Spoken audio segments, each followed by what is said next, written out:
Greetings, everyone. This is Terry Naturally with another edition of Terry Talks Nutrition.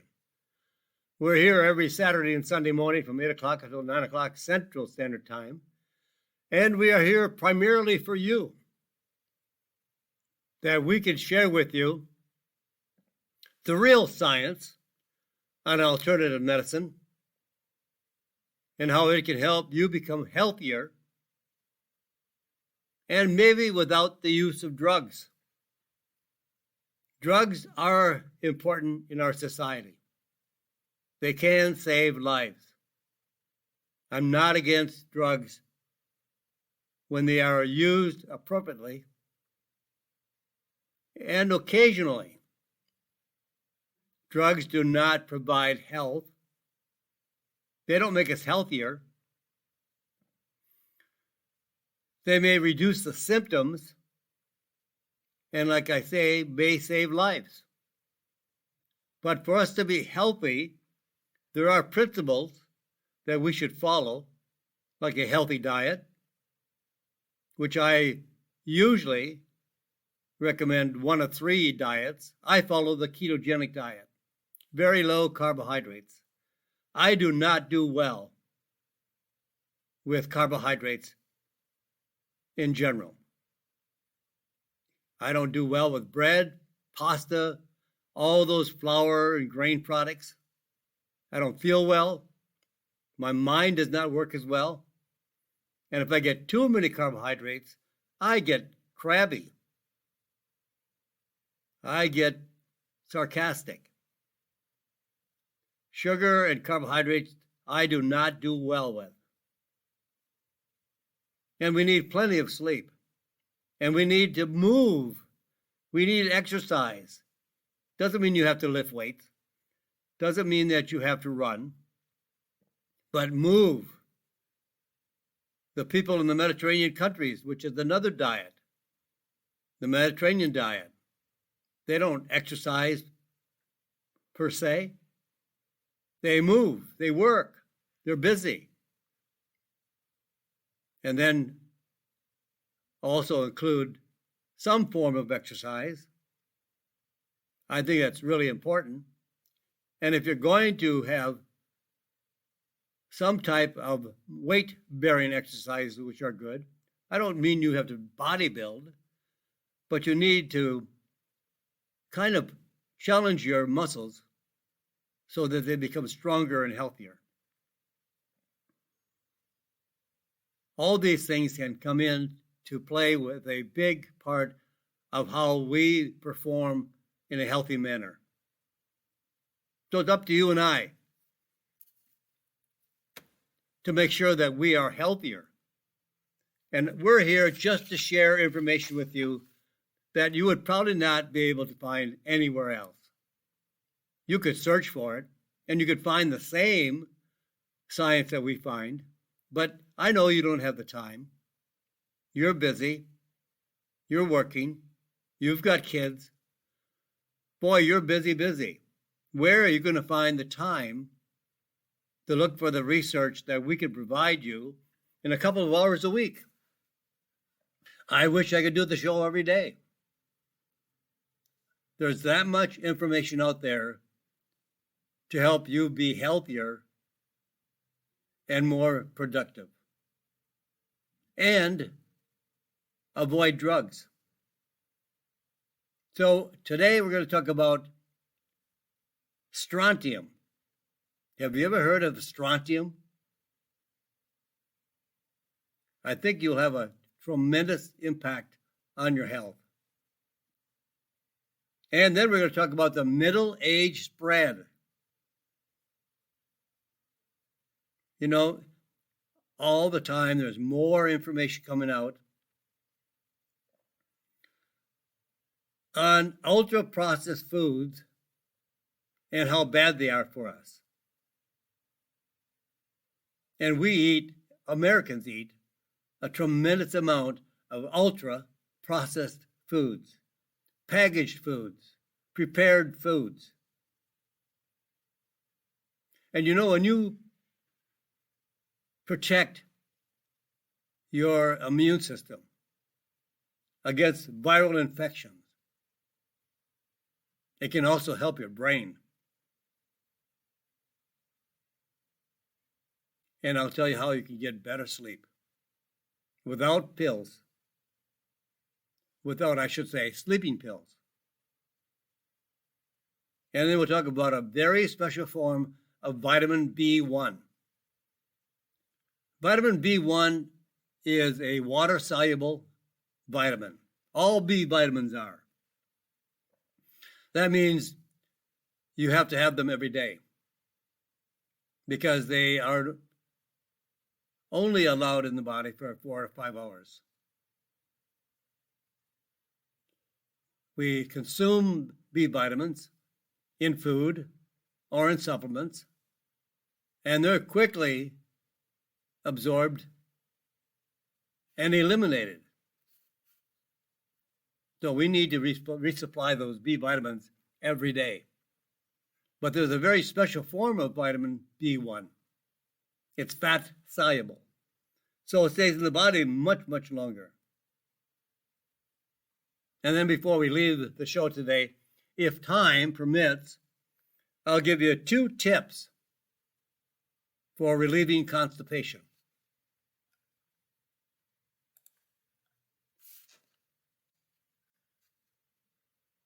What is one of the most common problems facing women? Well, according to the National Osteoporosis Foundation,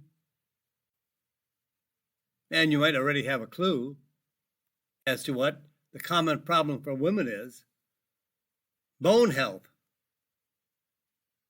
1 out of every 2 women over the age of 50 will break a bone due to the fact that they are experiencing osteoporosis. And a woman's risk of breaking a hip is equal to her combined risk of breast, uterine, and ovarian cancer. And because estrogen plays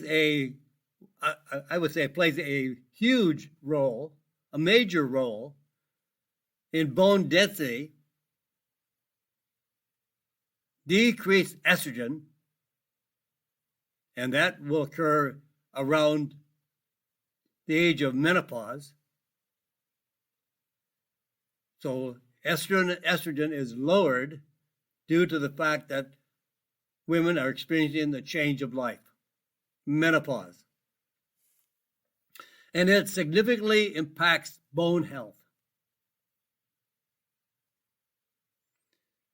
Most women can lose up to 20%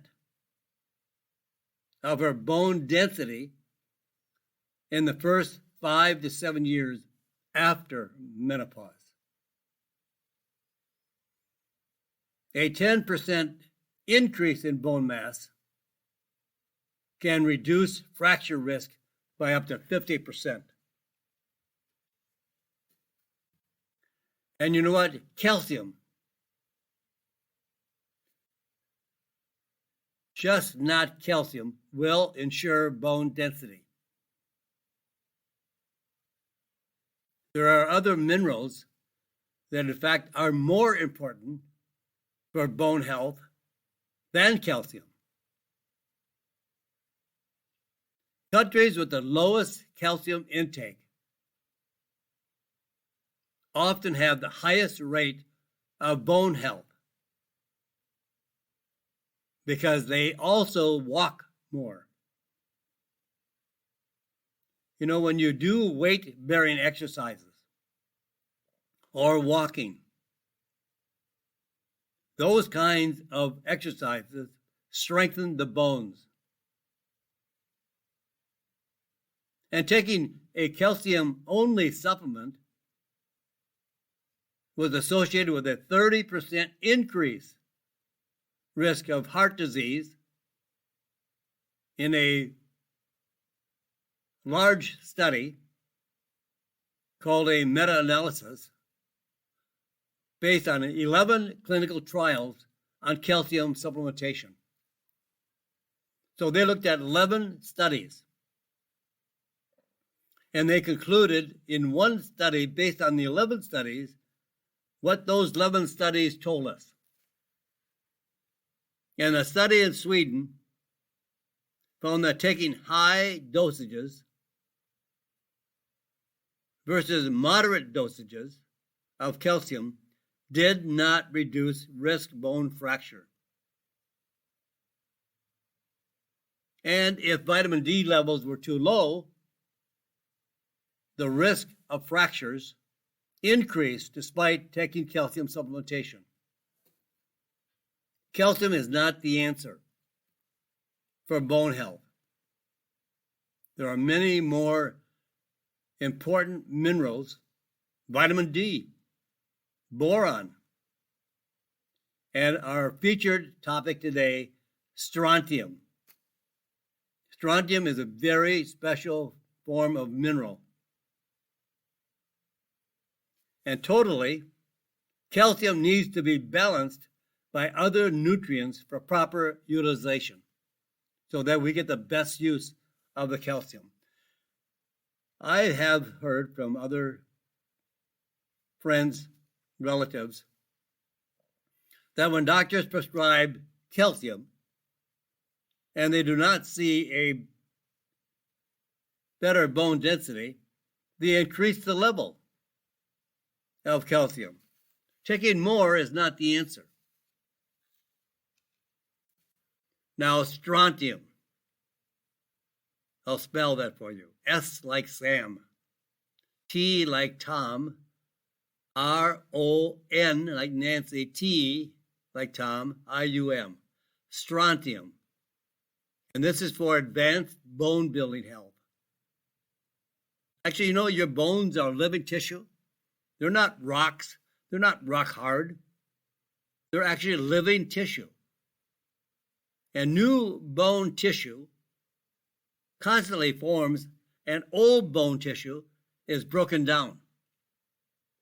There is an exchange in the bone tissue. But osteoporosis results when bone tissue breaks down faster than new bone tissue can be generated. So the balance is not there. We're breaking down more bone tissue than we are building. Now we've got to catch up and build more bone density, bone tissue, than we're losing. So how do we do that? Well, most treatments for osteoporosis work in one direction. They slow the breakdown of old bone tissue,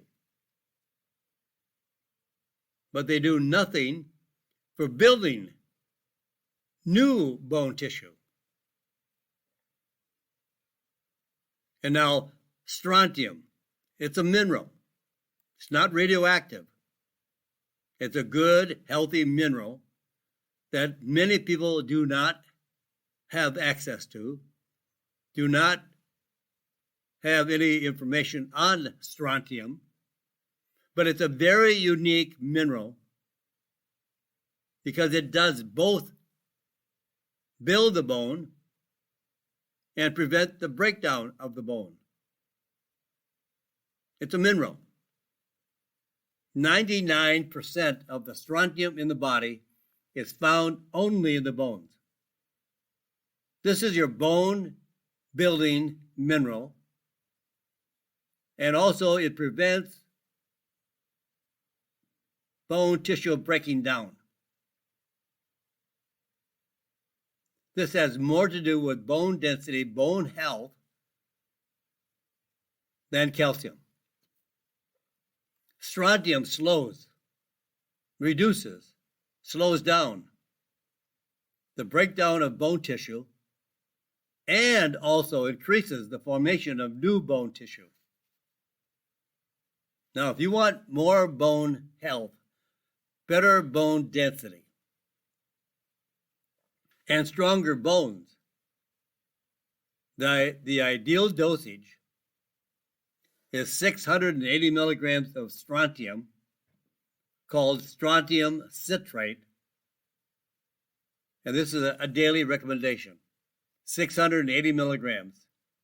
Usually the ones I've seen are about 320 milligrams of strontium per capsule, so you would take 2 capsules at a time. But now, you do not want to take calcium at the same time as you take strontium. If you're going to take calcium, take the strontium separately from the calcium-containing supplements, at least by 2 hours. Why? Because both minerals, strontium and calcium, are absorbed through the same pathway in the body. And they compete for that pathway. So they will block, either the strontium will not be absorbed or the calcium will not be absorbed.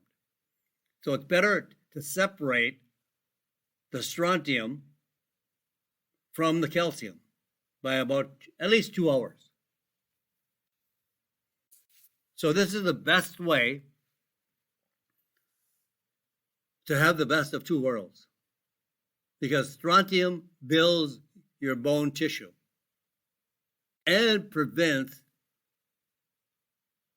bone deterioration. This is widely used in Europe. Why are they always ahead of us?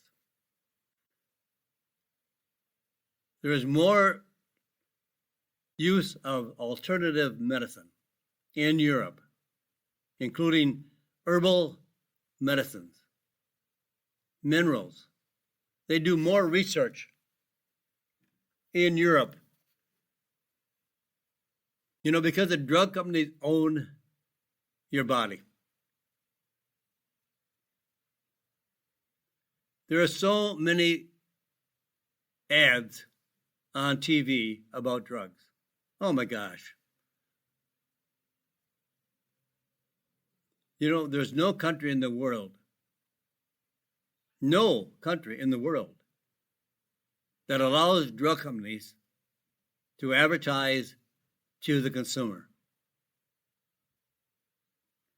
The drug companies beat down the FDA so that they were allowed to advertise directly to you. So you want to go in and say, I want this drug, I want this drug. So they are influencing you to make your doctor prescribe a medication. Otherwise, only your doctor should know what the drug does and if you should have it or not, if they will prescribe it or not. Ozempic. That song just drives me crazy. Ozempic.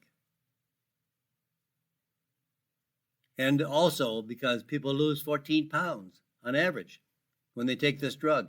They want you to use it as a weight loss product. But it increases the risk of cancer significantly. It's not worth it. And women do lose weight. But that's a bad way to lose weight. All you have to do is change your diet, change the foods you're eating from carbohydrates to proteins and fats. No, fats will not make you fat. I guarantee you. Just get rid of the carbs and the sugar, which turn to fat in your body because they cannot be utilized as energy because we're eating too darn much of the form of carbohydrates and sugar. Change your diet. Add strontium. 320 milligrams per capsule, 2 capsules at breakfast. Take your calcium, if you use calcium, take it later in the day. You can also add silica Silica is another mineral that is it is often used more frequently than calcium in Europe. It increases the absorption of calcium into the bones by 50%. This is major because osteoporosis is so common in women.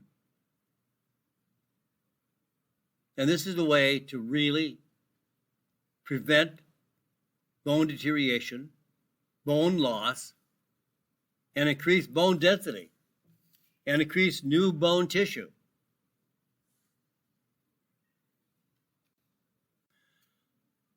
Well, here's another fact that happens in middle age. Not only osteoporosis, but the middle age spread.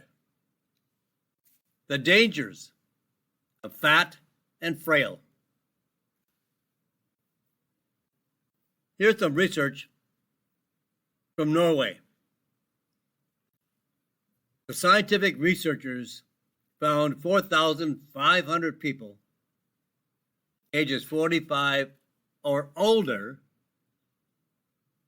for over 20 years, recording waist size, BMI, and overall health. What waist size should you be? Well, if you know how tall you are in inches, just cut that in half. So if you're 6 foot tall, that's 72 inches, right?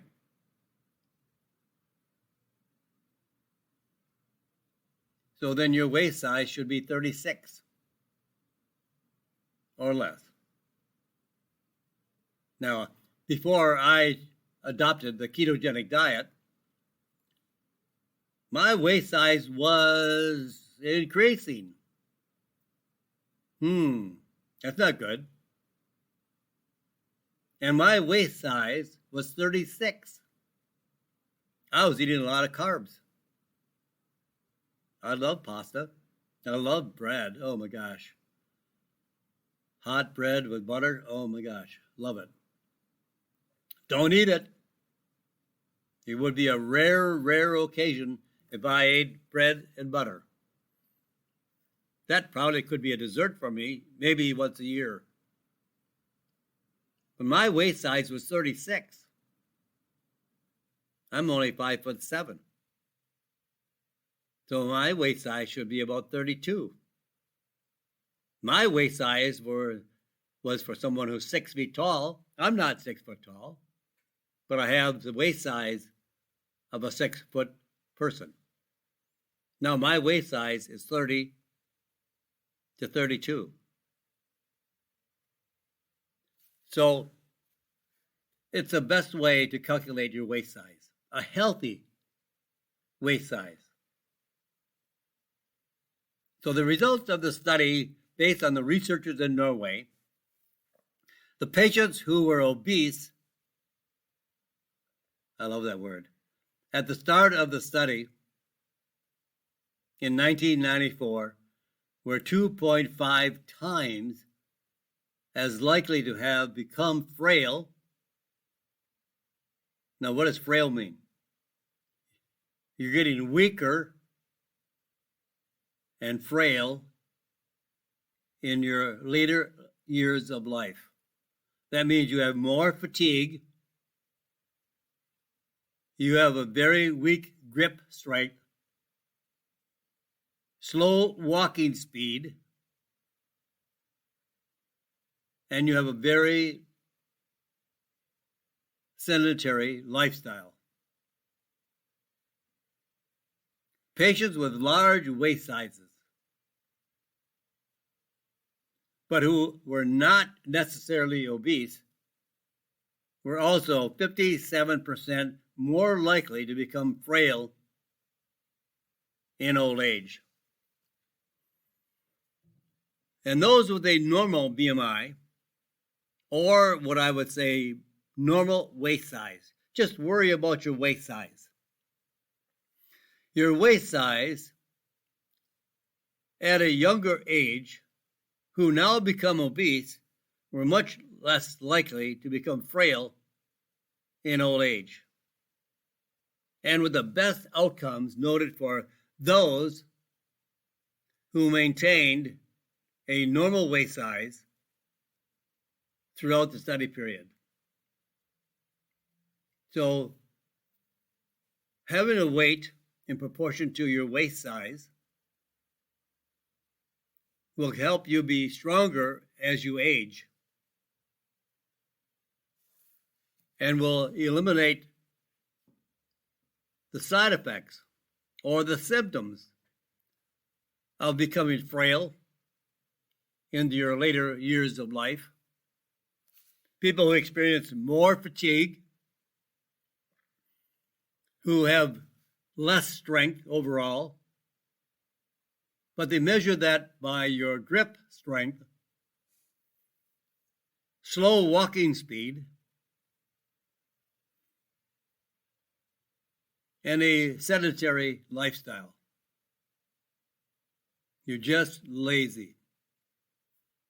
And as we become lazy, all of us, we all tend to be weaker, more frail, more fatigued, more exhausted, don't sleep well, have indigestion. These are not life-threatening conditions, but they make life miserable. So the best thing to do is to lose weight. And you can do that very easily. You know that if you lose weight, like with the ketogenic diet, because the food is the food that we need to have strength.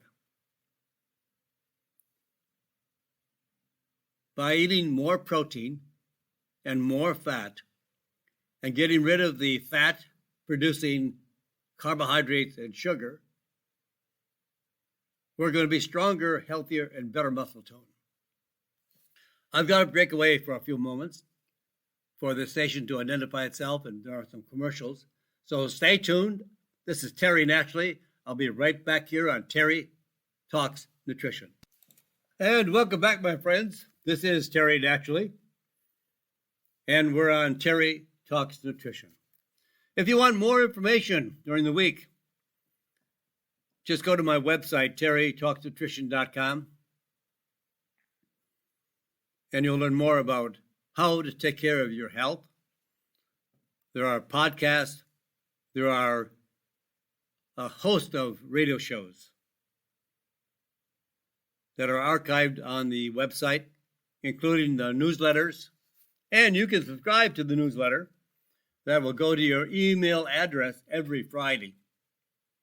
We want you to have the best access to good studies, good science, good ideas, good concepts that you can use to become healthier. The only thing we need, other than natural ingredients, herbal medicines, is the quality of those. You can't have cheap, low-quality ingredients and expect to make a difference in your life. You need high quality. And you need to have them in a dosage that makes sense. Not too much, not too little. And we try to explore that in time to time. Like in the first half of the program, I talked about strontium, a mineral you may never have heard about. And we spent almost the whole half hour of the first portion of the show on strontium, because it is that important to prevent, reduce, and strengthen bone density, to reduce osteoporosis. Doctors prescribe it routinely in Europe. But you want high quality at a right dosage.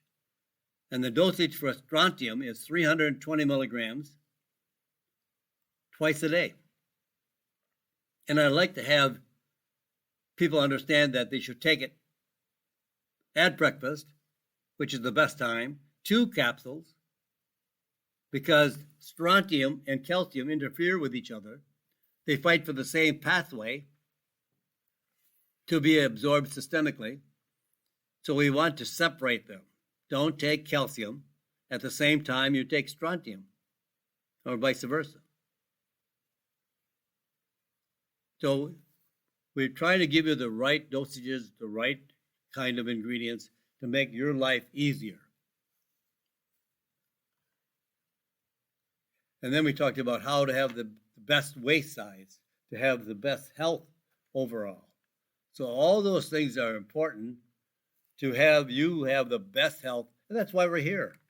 We're here so that you don't have to do all the research to come up with, what do I take? How much do I take? Where do I get the science? All that. We tried to give you that information, and it's extremely important that we give you that kind of information on the topics that we're talking about. So that's what we share with you each time that we have a subject. Now, unfortunately, here's yet another study on ultra-processed foods. Not good. And Americans love ultra-processed foods. Easy to prepare. Very convenient. Doesn't take much time. It's a waste of your health. But here are some more reasons why you should avoid, or try to at least avoid, ultra-processed foods. Now, here's some research you may not like to hear, but it's, when we hear the bad stuff, then we know how we can change our lifestyle for a better degree of health. And here's some research from 2022, just last year. I dig out these studies all the time, the ones that I think that are important for you to hear.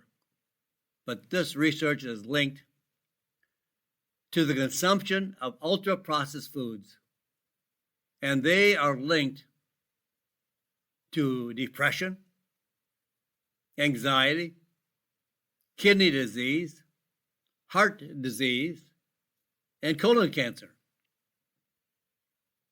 Now, what do we mean by ultra-processed foods? Well, they are what I would call industrial formulations. They're not foods. They're not anywhere close to being a nutritious, healthy, natural food. Industrial formulations. Industrial waste, I guess I would call it. They're made with minimal or absolutely no whole foods. And they are processed with additives, sugars of all kinds, colors, flavors, and chemical preservatives, like sugar breakfast cereals, white bread, bacon. Well, bacon is one of my treats. I don't have it all the time, but when I do buy it, I buy it without any nitrates or nitrites. I don't ever buy hot dogs. That's the scrapings off the floor. Packaged cookies, and we could go on. If you don't go into the center aisles of the supermarket, you will probably avoid the ultra-processed industrial formulations. Shop in the fruits and vegetable aisle, the dairy aisle, the meat, and you're out the door. Stay out of the center aisles where all the garbage is stocked. And then on top of all this, a new study published already this year followed 200,000 adults between the ages of 40 and 69 for 10 years. It was just published this year, but it was a 10-year study. Tracking intake of ultra-processed foods and whether the subjects of the study developed cancer. Did they get cancer from eating these foods? The results and conclusion of the study, the 10-year study, was that people who ate a high amount of ultra-processed foods were more likely to develop cancers of all kinds, especially brain and ovarian cancer. For every 10% increase in eating ultra-processed foods, just 10%, but for every 10% increase, there was a 2% increase in any kind of cancer, increased risk of cancer, and nearly a 20% increase in the risk of ovarian cancer. Eat natural foods. I know you all can't eat organic foods, but go back to natural foods. Cook the foods. Prepare your dinners. Prepare your meals.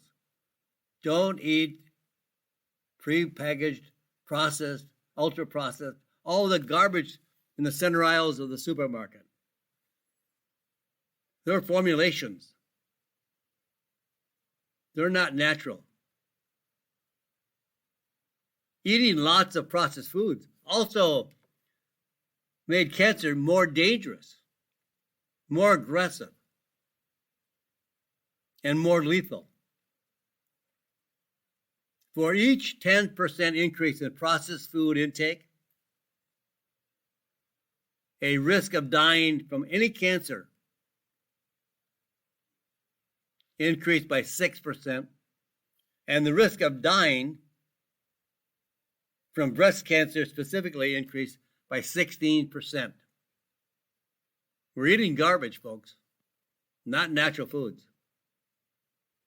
And that garbage is making, well, what is the old saying? Garbage in, garbage out, right? Garbage in and garbage out is cancer.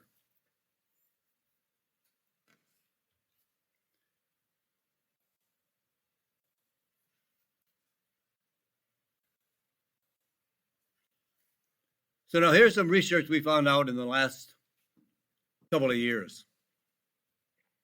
Because over the last couple of years, we've had a tremendous amount of viral infections, COVID-19 and other strains of the virus that cause infection, primarily upper respiratory tract infection. But now they found that by protecting against viral infections, how do we block viral infections? How do we stop getting an infection? We can stop it. You don't have to have the zap to stop viral infections. Our body was made and meant to stop infections. But we just can't do it willy-nilly. We have to prepare our body and maintain a special army in our body that will defeat viral infections. When we have an army of a country, that army there is to protect the country and defeat foreign invasion, protect our livelihood. Our livelihood is our body. And we have tools in our body, like armies have tools, ammunition, missiles, tanks, ships, planes, whatever. Those are all the tools to protect the country. And we have tools within our body to prevent the uptake of the virus that will cause the infection. And even if we got a mild infection, if we're strengthening our body, we may have a little mild case of infection, but no damage, and over very quickly. but not likely to die from the infection. But they also found out when working with this viral infection, and we try to protect against viral infection, it can also protect our brain.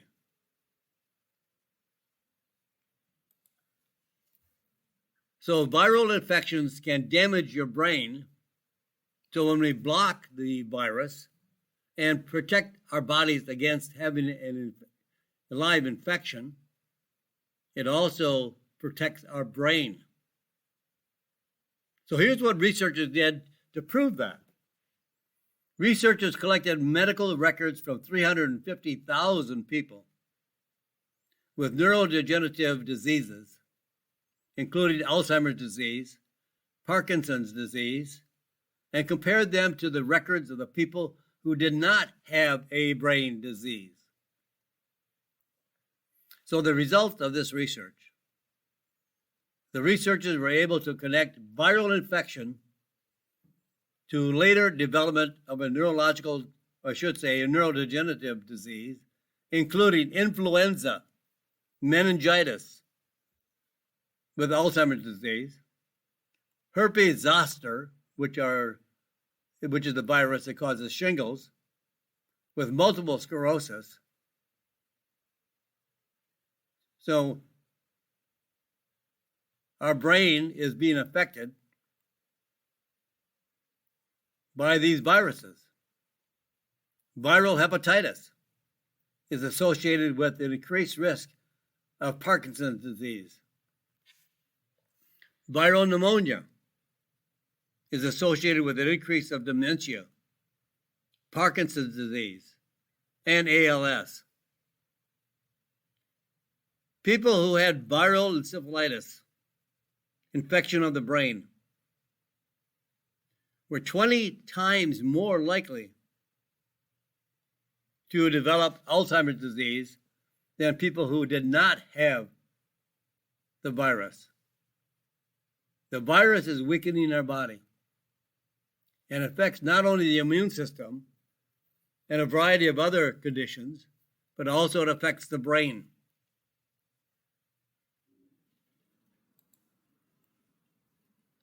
So what is a very powerful daily antiviral?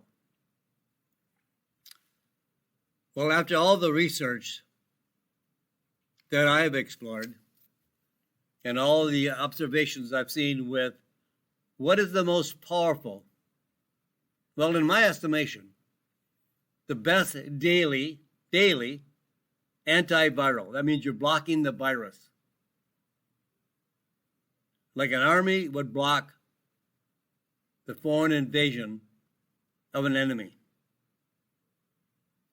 The virus is an enemy. The virus is no good for us. The virus is going to cause harm, and the harm is based on the degree of the health that we have when we come in contact with the virus. If we're weak and our immune system is compromised, if we have not slept well, if we've been taking many drugs, or if we have taken too many recreational drugs, or we drink too much, or we smoke too much, or we're obese, we have a harder time blocking that virus. Now, the herb that I have found to be the most effective, and this is a very powerful herb, called Andrographis. I'll spell it for you. A like apple, N like Nancy, D like David, R-O-G-R-A-P like Paul, H-I-S, Andrographis. This is a very powerful botanical medicine, and Andrographis is an extremely effective antiviral. It stopped brain damage associated with encephalitis. It's an infection of the brain. There was a study conducted in Europe called ChemoBrain. CHEM, chemo, like chemo brain, when they gave chemotherapeutic drugs to cancer patients, those drugs are so harsh that it caused liver damage and cell damage of the brain and the liver. When they gave the chemotherapeutic drugs to the cancer patients, and they also took antigraphis, it did not have as much damaging effect on the brain or the liver. They were spared because of the powerful effect of antigraphis. Antigraphis neutralizes the Epstein-Barr virus, which is associated with chronic fatigue and MS, multiple sclerosis. Antigraphis inhibits herpes simplex virus,